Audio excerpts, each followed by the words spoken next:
Imagine walking into a store where you can try every lipstick, every perfume, every shade. No glass counters, no snooty salespeople guarding the shelves. Just beauty at your fingertips. Today, that feels normal. But back in the early 1970s, that idea was borderline crazy. Because the beauty world back then was stiff and exclusive. You had to ask permission to even touch a product. Shopping felt more like an exam than an experience. And yet, from a tiny perfume shop in France, one man decided to flip the script. He believed beauty should be fun, free, and for everyone.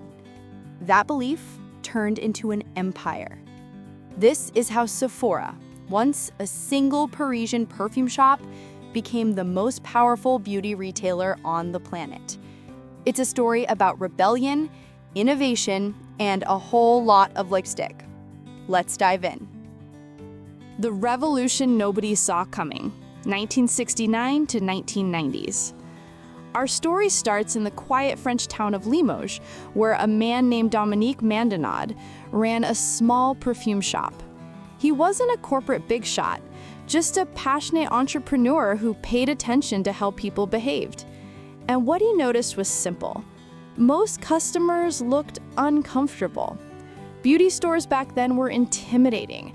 Everything sat behind glass, and salespeople hovered like bodyguards. Dominique hated that. So he asked a question no one else dared to. What if we took down the barriers? He created something revolutionary. Open shelf retail. No locked counters, no permission needed. Customers could touch, test, and play. They could discover beauty on their own terms.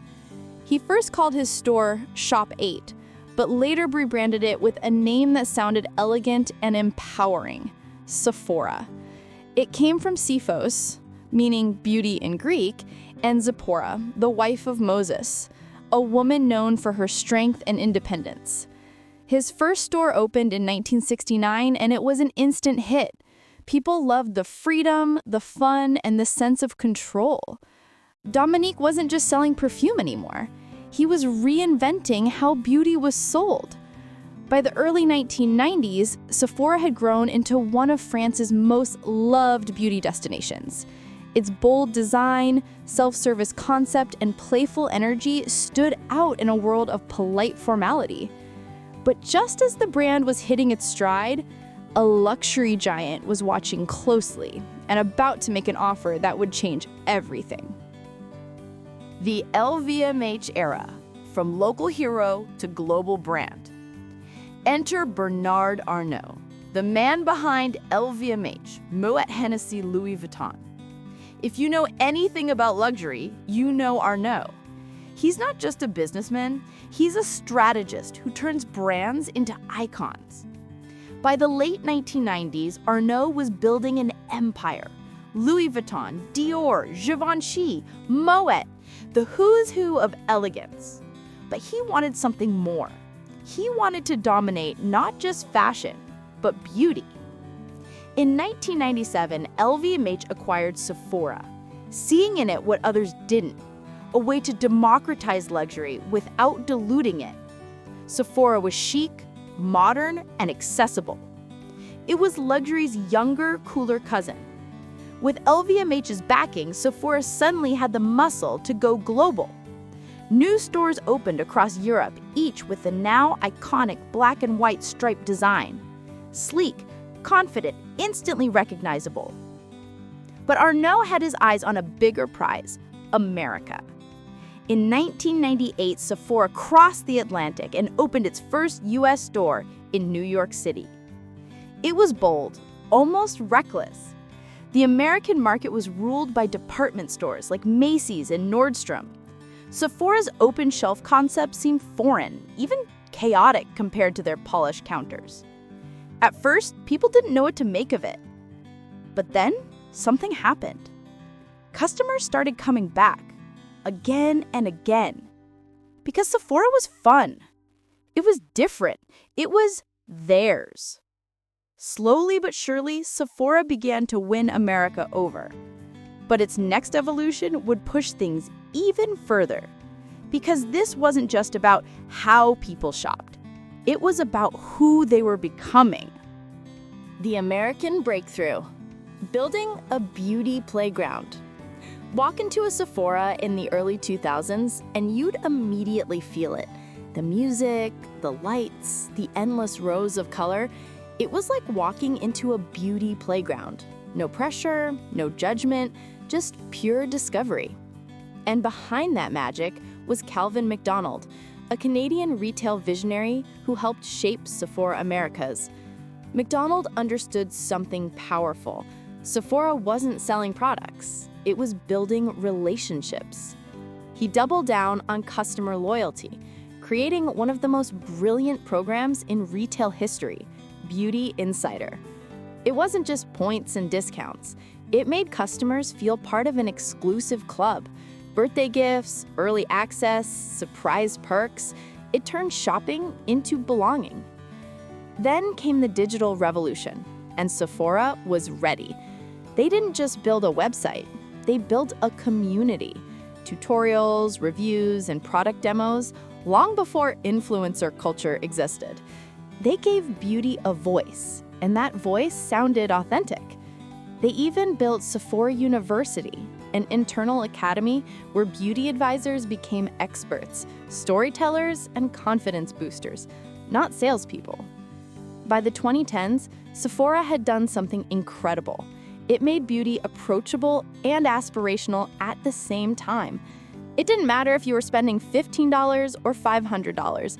Inside Sephora, you felt part of something special. But as new generations emerged, values began to shift. Consumers wanted more than beauty. They wanted purpose. And Sephora would soon face the biggest transformation in its history.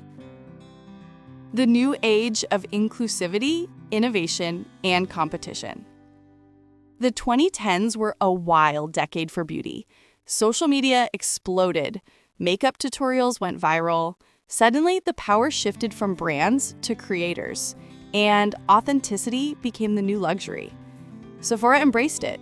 They worked with influencers, built online communities, and reimagined their stores as creative spaces where people didn't just buy, they learned, experimented, and expressed themselves. But the real turning point came in 2017. That year, Rihanna launched Fenty Beauty, exclusively through Sephora. And it wasn't just a hit, it was a cultural earthquake. Fenty debuted with 40 foundation shades, breaking every industry norm.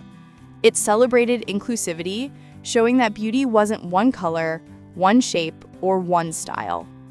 It forced the entire industry to wake up. And Sephora was right there in the spotlight, seen not just as a retailer, but as a movement. But even icons stumble. In 2019, Sephora faced criticism after a racial bias incident involving singer SZA at one of its stores. Instead of hiding, the company responded head-on, closing every U.S. store for a full day of diversity training and launching long-term inclusion programs.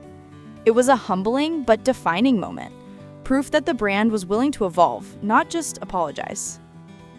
Under CEO Martin Brock, 2020 to 2022, Sephora accelerated its digital transformation, introducing virtual try-ons, AI shade matching, and video consultations that blurred the line between tech and touch. They also launched Sephora Accelerate, an incubator for female founders and indie beauty brands, investing in the next generation of entrepreneurs. Meanwhile, competition got fierce. Ulta Beauty, Glossier, and even Amazon began fighting for the same customers. But Sephora's strength wasn't just in what it sold, it was in what it stood for. It stood for creativity, for empowerment, for the belief that everyone deserves to feel beautiful, not someday, but today.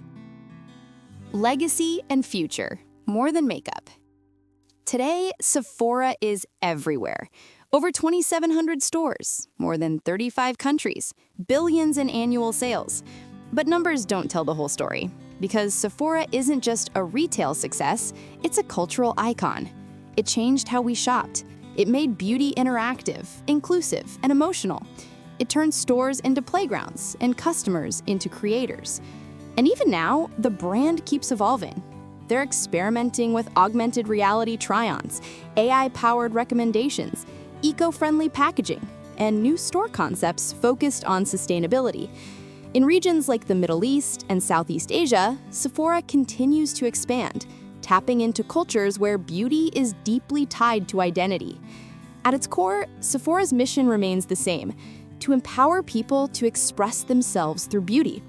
And maybe that's why, decades later, Sephora hasn't lost its magic.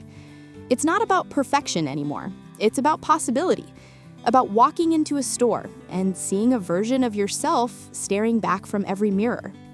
From Dominique Mandonnaud's tiny perfume shop to a global empire under LVMH, Sephora's journey proves one thing: the most powerful brands don't just sell products, they sell confidence.